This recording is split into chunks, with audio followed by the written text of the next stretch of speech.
If you have an idea that you take from this podcast that you want to apply to your own life, you should always talk to your doctor before doing so, and never construe anything you hear as medical advice. And with that, enjoy the Kevin Bass Show.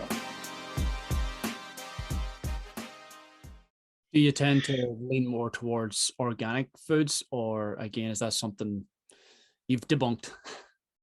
There's not a great deal of support for eating organic versus not organic. I would say the main thing is making sure that you get your, say, vegetable intake. I don't think if you're focusing on, so is my kale organic or is it not organic? I think the main thing you're going to focus on is like, am I just eating the vegetables? I think that's the thing. I think when you look at how these things are regulated, the pesticides, the herbicides, etc. You know, see, I haven't done a video yet on this, so I'm still. The one question I have personally is when you eat organic, you're not getting a no pesticide food. And often people think that there's no pesticides in organics. No, there are pesticides in organic foods. It's just they're organic pesticides. And some organic pesticides are actually worse than many non-organic pesticides. And that's an interesting caveat. There's like a really interesting caveat. So there's like really important copper herbicides. Those copper herbicides are terrible for you. Like they're really super toxic. So just because you're, getting higher levels of non-organic pesticides or herbicides, say in the blood, there's studies showing higher levels of those, doesn't mean you're not getting other toxic chemicals.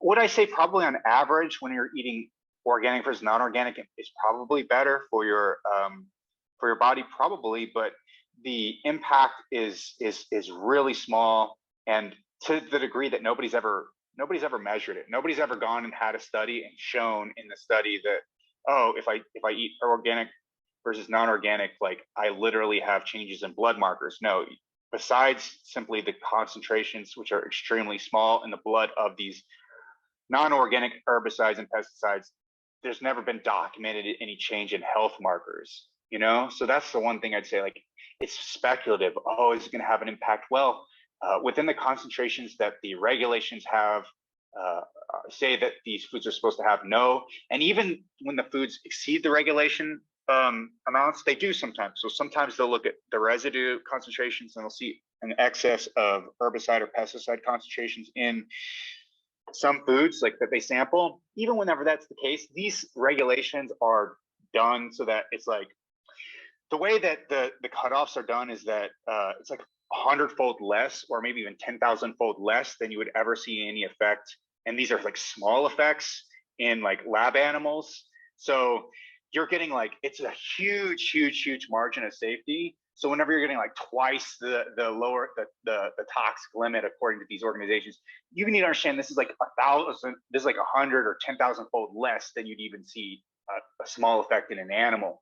So it's unlikely to have any health effect, and it's never been documented that there is a health effect of these herbicides and pesticides. So, but if you have the extra money to do it, and you want to spend that extra money, I do think it's a really minor issue and probably a non-existent issue, but you may get some small reduction in pesticide and herbicide exposure that may not be clinically significant by eating organic versus non-organic.